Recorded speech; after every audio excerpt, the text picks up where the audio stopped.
Welcome to the SGS Sustainability Expertise interview series on greenhouse gas and climate-related reporting. I'm your host, Adam Hammis, with SGS. Our guest today is Katie Distler, the Chief Sustainability Officer at Technimark, who drives sustainable practices throughout their operations, oversees ESG reporting and compliance, leads responsible sourcing initiatives, and fosters stakeholder engagement while directing the company's philanthropic efforts as well. Thank you for being here, Katie. Thanks for having me, Adam. We're really excited. I wanted to ask you first just about Technimark, and we're going to talk about your overall sustainability program. But before we dive in, could you please share some quick background on Technimark for our listeners? Yeah, absolutely. So Technimark is a global leader and manufacturer of injection molded plastic packaging and components, primarily for the healthcare and consumer products and industrial sectors. And we talk about providing end-to-end solutions for our clients. So that's everything from ideation and development to complex assembly and molding and contract manufacturing. We started out very small in Ashburn, North Carolina, in 1983 as an industrial molder, and have since then, as you see, have grown to a global footprint in 6 different countries, close to 5,000 employees. And we also have our own internal recycling company called Wellmark, where we recycle up to 60 million pounds of plastic a year that we keep out of the environment and in our economy. For Technimark, and we'll get into further this into our discussion today, but sustainability has never been optional for us. It's a cornerstone of our business. And we've always looked at this not just as risk avoidance, but also value creation as a company. And being in the plastics industry, it's in the fabric of our company that this is a responsibility for us to provide and advance sustainable solutions for our clients and for the world around us. So that's Technimark in a nutshell. I love it. Thank you. So big picture, let's talk about the topics of sustainability that Technimark has chosen to focus on in your particular program. Yep, absolutely. So recognizing that sustainability has kind of been baked in from the beginning, over the past couple of years, we went through a process to formalize and integrate our top priorities into our business strategy. And as part of that process, first of all, I'd like to point out that we had full support from our CEO, senior leadership team, and board to do a comprehensive process to get to kind of what you're seeing here online. And we ended up with a structure focused on people, planet, and product. And that was done through a deliberate engagement with a third-party consultant where we walked through a materiality assessment. We walked through sustainability strategy, doing goal setting, and also a roadmap up to 2030. So a detailed process to get there. And you'll see kind of here the key areas that came out of this in our people and planet and product pillars. And this is how we drive the strategy holistically and globally for the company. Well, thank you. You talked about materiality assessment. Can you talk a little bit more about the process that your leadership went through to determine those priorities? Maybe, what did make the cut, what didn't make the cut? Absolutely. So for us, the materiality assessment was a multi-stakeholder process. So we needed to identify the key impacts and opportunities for our company. We talked with employees, so internal stakeholders, employees, leadership team, our investors, our board, our customers, external associations, and others to get a feel for where we are today and where we needed to head. We also looked at reporting frameworks, the regulatory context, and also competitor benchmarking. And even though this isn't really considered double materiality at this point, like in the term that you'll hear with CSRD in Europe, but we really took a look at not only the impact and the opportunities for our business, but how we are impacting the world around us and the opportunities for us in that world around us. And we used our ESG steering committee to really ground truth and validate what came out of this materiality assessment. And then sort of we did move some things around based on our understanding of our industry and where it's headed, and just the future in general. And so you can see kind of what bubbled to the top, and we just talked about the people, planet, and product focus. So things like environmental health and safety, climate impact, R&D, circular economy, waste management. These were all things that we knew were going to be clear priorities for our company. And really, when you do materiality assessment and you start with something like 28 topics and narrow that down to what you see on this screen, everything is important, but you have to decide where are we going to push and build strategy around it, because we see this as a value to our business. And so with our strategy work, we said, okay, what are our highest priorities? And even more important, what is our ambition level? And once we had that and we had our framework of people, planet, and product, then we created cross-functional teams globally to say, given our ambition, given these priorities, what do our 2030 goals need to look like? And what's the roadmap to get us there? And concurrently, we also kind of separately, but in a collaborative way, we're looking at climate, going even deeper there, just because of how complex, how detailed the subject itself is. So we did that concurrently with the overarching sustainability strategy, and landed where we are today. And you have one more, I believe. Do you want to dive a little deeper and talk about how some of those got flushed out with people, planet, and product? Yeah, absolutely. So a couple places I'll call out. Employee engagement and belonging, huge for our company, huge goal to have a globally diverse and inclusive culture where we empower our employees and ultimately drive business success from that. And so we do an annual employee engagement survey. We just had close to a 90% response rate on that survey. And so we have key data from that we can leverage and work from to improve our practices. In the planet pillar, particularly, waste reduction, key priority for us. So by 2030, we want to see the majority, if not all, of our facilities as zero waste, I should say, which is for us defined as 90% or greater of our waste is diverted from landfill and or waste to energy. So very aggressive there, and we're looking at an external certifier for that. So again, data critical, and verification of that data critical there. And then, of course, a commitment to set and submit scope 1, 2, and 3 greenhouse gas, scope 1, 2, and 3 greenhouse gas emissions reduction targets to the Science-Based Targets Initiative for validation. Is a big piece for us. And then you saw in the product pillar, sustainable innovation, sustainability, innovation, and design is so important for our company. And you've also maybe heard the term innovability. And it's when sustainability is really, fostering that culture of innovation. And that's what we're all about, and what we're leaning in really hard to now at Technimark, and always have. So, well, it's great to see like a focused approach, very clear priorities. What are some of those successes recently that you've found? Maybe there's specific things, and also what do you see as challenges for the future? Yeah, absolutely. And in this sector, because the issues are so complex and everything's coming at you, it's we as sustainability professionals and as companies that are prioritizing sustainability really need to take a breath and think about the progress that we're making and the success we're having. So it's great to be able to highlight a couple of things today.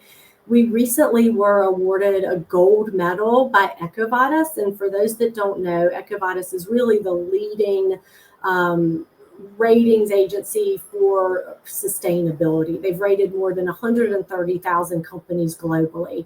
And Technimark just received this gold medal. It put us in the top 4% actually of all rated companies, the top 2% in our industry. And even more important here is that we went from a bronze in 2022 to a silver in 2023, and now this gold in 2024. And for us, this is really a validation that we're doing something right with our strategy, and we're responding to the issues that are important to all of our stakeholders. So that's EcoVadis. And then with EcoVadis, around the same time, we also, as I mentioned earlier, we made a commitment to put our scope 1, 2, and 3 targets in front of the Science-Based Targets Initiative for validation. And as you saw with the materiality assessment, you know, climate is a top priority for our company, so that it was clear that we needed to align with a very strong standard, and that was SBTI. And what I'm most proud about is, of course, that commitment, but that we had executive support and ultimately a board vote and unanimous sign off to take ourselves in this direction. Because when I started at Technimark 3 years ago, the charge from above was we need to be best in class in everything we're doing. And so I've been given the support and the collaboration to take us there. And the EcoVadis and the SBTI commitment are telling us we're on the way. So I think you mentioned challenges, and yeah, I was going to say, I'm sure there's no challenges. Nothing. Yeah. Nothing. I mean, it's daily. It's just you gotta keep your endurance, and you gotta keep positive. But you know, expectations are snowballing for everybody in sustainability, and it's becoming more of a regulated space. And I was reading Trellis's recent State of the Sustainability Profession 2024, and they called out something very similar, where given this highly regulated space, and regulation is absolutely necessary often, but we're seeing sustainability being looked at as a compliance function, and meaning that it's going to be looked at as a cost center versus adding value to the business, adding to the bottom line. And so for me and for Technimark, and with a small team, we need to now do both, focusing on meeting those minimum regulatory requirements, of course, but I don't want us to lose sight of the innovation that I talked about, having flexibility, being not afraid to fail, try things and fail, because through that failure, you're going to find greatness in hitting your priorities and hitting your ambition. And so that's a challenge of balancing those two different mindsets daily as a company that we have to work on. And of course, data is at the base of all of that, and that's a challenge. I think also for us as a global company, with the thousands of employees that we have, and I've got a very small team, and that's intentional, because we need to have sustainability embedded across the organization, cross-functionally. But how do we have every employee feel like they are showing up to work every day, and they've been given the responsibility, but also the opportunity to be a sustainability champion? What does that look like? How do they show up, and how does that impact our company in the day-to-day? So that's what we're going to be working a lot on in 2025, because we have no lack of passion from our employees. I just have to figure out with our company how to best harness it and use it towards our ambition. That's great. And I think you pointed out something really important. And it's a double-edged sword always with regulation. I think the people who are passionate about certain issues, we want certain floors, minimum, but the way companies relate and individuals relate to regulation is very different. It's often the risk management versus opportunity achievement, and it's that double-edged sword that you kind of walk a fine line where you think some regulation is important, but you know it's going to shift some people's thinking about it instead of maybe this is a great opportunity. So I'm glad you pointed that out. I want to dive into details now. I mean, You've mentioned the big topics. Oh, go ahead. well, I was just going to and add to that, and it is such part of the culture here at Technimark that, I mean, of course, we're going to do it. We have to, but we want to be doing things because we want to do them, because they make good business sense to us, and they make good sense for societal impact. And so, yeah, that's where we'll balance there. Well, absolutely. I said not dive into the details too soon. Now we're going to dive into the details. So you've got these bigger buckets or categories of topics. When you start diving into each of these things, how do you find meaningful ways to measure success, and how big of a role does data verification play? Yeah, absolutely. So going back to, describing the whole work we do with our sustainability strategy, for us, when we think about success, that's why it was really key that we articulate our ambition levels. And so that really helps situate what success looks like. And then really setting smart goals, and identifying the correct KPIs to measure and report our progress against, and then going strong into building the governance essential for data collection and measurement and reporting of progress, both internally and externally, was so foundational. And then we also, when you think about measuring success, we looked at, within our industry and beyond, best practices. So third-party certifications and standards and programs that are visible to not only our employees, but to our customers. And so that really helped us standardize and streamline across all of our operations how we were going to roll out initiatives. And so, for instance, like in our planet pillar, when I talk about zero waste, that's a 90% minimum diversion of our waste from landfill and or waste to energy. So we chose an external certification standard for that. So data and the verification of that data is critical. And it's not only that waste data is not only going to be critical for the zero waste goal, but for our scope 3 when we get into our climate accounting. And so second example in our planet pillar is our commitment to SBTI, which I've talked about.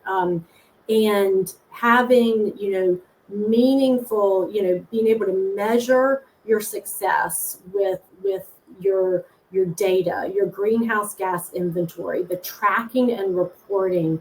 It is so critical that you get that right from the beginning. And so verification plays into that for us significantly, because, with your greenhouse gas inventory, if you don't get that right, then your decarbonization strategy, your decarbonization roadmap is going to be called into question. And it's just like when I think about when I build a house for the first time, you've got to prioritize your foundation, because ultimately, if you don't, you're going to be making repairs, you're going to be having cost. That asset is going to be devalued over time. So make the investments early in the data, in the foundation. And that's what we've done. And I think for us too, verification was also an opportunity for our global teams to all feel invested sooner than later. Not only invested, but for them to be advocating for the kind of quality data that we need and the rigor that is going to be expected of us as we go through the verification process, but then as we report out on that. We wanted everybody on the same page with that. And we wanted to do that early. Like I mentioned before, we're going to have to, but we wanted to do it because we wanted to, because it highlighted opportunities for improvement as we build a maturing climate program at Technimark. Well, I love that you mentioned greenhouse gas reporting, because as we know each other, because you chose SGS for your greenhouse gas verification, and you kind of laid out all the great reasons why verification is important. What was the experience like? Was that stressful? Think auditors coming on your site. Again, it's kind of how people relate to regulation. What is the experience like getting audited or verified for your greenhouse gas? Yeah, absolutely. And so I would say, well, first of all, back to my point that we chose to do this because we wanted to in advance of having to. So I think that was very helpful in terms of, like you're saying, the pressure around it. We were doing this to make sure we were building a mature program. And luckily, we have ISO 14001 and other ISO frameworks. So our teams are used to audits. We've done SMETA audits across our global footprint.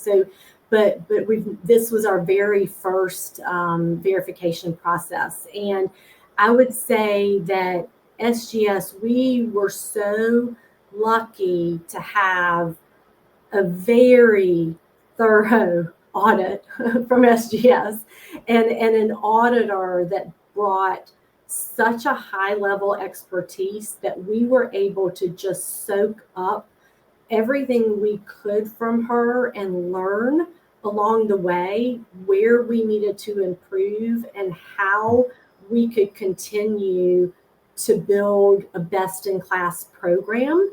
And it wasn't just myself and the sustainability team, but she worked with several of our locations, interviewing them, questioning them, needing to see evidence. And so it became very clear, fast, what's expected of us going through this process. And SGS couldn't have made it, I wouldn't say it was easy, but couldn't have done it in a better way to prepare us for the future, and in a way as a partner in helping us improve and benefit from the process. Well, thank you. And a shout out to all of our auditors. They do a great job of, we're on your side. We can't be a consultant, but we are not trying to catch you doing the wrong things. We're trying to just help you understand what the standards require. And yeah, very proud of my team, and I'm glad we got to work with you. What would you, now having gone through the process for the first time, any tips you would recommend to other companies looking to do the same? Absolutely. So, we know Technimark has future regulatory requirements, both here in the United States and internationally. And we jumped on verification before, as I mentioned before, we need to do that. But climate-related disclosures are a reality, and having an accurate, consistent, and transparent greenhouse gas inventory is at the heart of climate reporting. So get yourself organized, and being proactive versus reactive at this stage, like we chose to be, is going to save you time, it's going to save you money, and it's going to save you stress along the way, because you're inevitably, the first time you go through verification, you're going to find some things that, oh gosh, we should have been measuring this, or we didn't know about that source and what we were supposed to be doing with that. And for a relatively small investment, you're getting an opportunity to work with experts to further refine your program, hopefully ahead of when you have to start reporting externally. So I'm not sure why anybody wouldn't take advantage of that continuous improvement opportunity. And again, like I said, the learning from our auditor and just from going through the process is something that I would recommend for any company and any program as just a natural part of maturing. So I couldn't advocate for it more. Well, thank you. And I want to give you a chance to talk about the larger sustainability conversation, obviously, that you're in. Technimark's a global leader in manufacturing, packaging, and components. How do you see industry overall changing, your industry over the next few years? Because some of these are key issues, not just for you, but for the world, for lots of other businesses.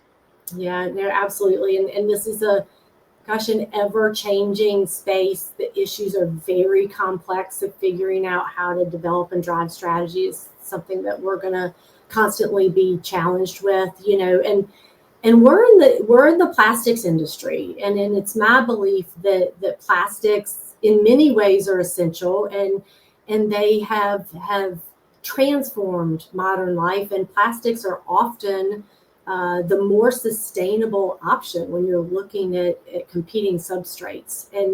And so for us as a company, if we are going to be manufacturing plastic packaging and components, how can we do that in the most responsible way? Because we've got globally not only a waste issue, but even more specifically, a plastics waste issue. And in my opinion, it is one of the greatest environmental challenges that we're facing right now. And there is increased awareness around this challenge, and that's spurring regulation. It's spurring the need for global commitments to reduce plastic waste. And truth be told, consumers are going to continue to choose plastic in many scenarios. So then it's up to us for when they make that choice, for us to be offering things that with people and planet in mind, and the most sustainable options for them when they make that choice.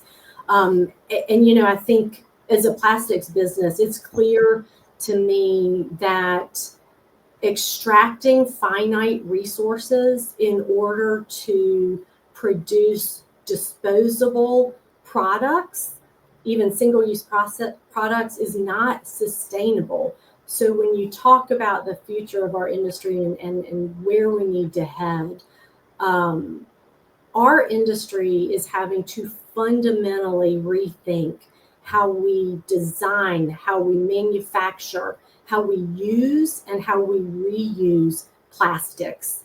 And to me, companies that are disruptors, that are never taking their eye off of nonstop disruptive innovation, are going to be the ones that excel over the next handful of years. And so I'm talking about everything from ideation and product development to the materials that we choose to use, to the equipment that we decide to put in our facilities to reduce our carbon footprint, to the types of transportation we use up and down our value chain. It's going to all have to be optimized to be able to succeed and have the future that we all want and desire. And then that's going to have to get pushed through everybody's supply chain. And so I think the pressure and the focus, rightfully so, on solving our plastic waste crisis is offering us unlimited opportunity in our industry, and we are moving in that direction, and there's a lot of work that needs to be done. And the issues you and I have talked about today and the strategy that we've built and are deploying is going to put us in a leadership position, in our opinion. So. Thank you, Katie. I can't thank you enough for both talking with us today, sharing your expertise. It's been enlightening. I know if anyone would like to learn more, they can visit Technimark's website, reach out to you directly. And I do encourage people to subscribe to our YouTube channel. Stay tuned for more sustainability expertise content from SGS. And thank you for coming, Katie. Thank you, Adam. And thank you guys again for the verification and being such an important part of our maturing program. Absolutely. And thanks to all you listeners. Have a great day.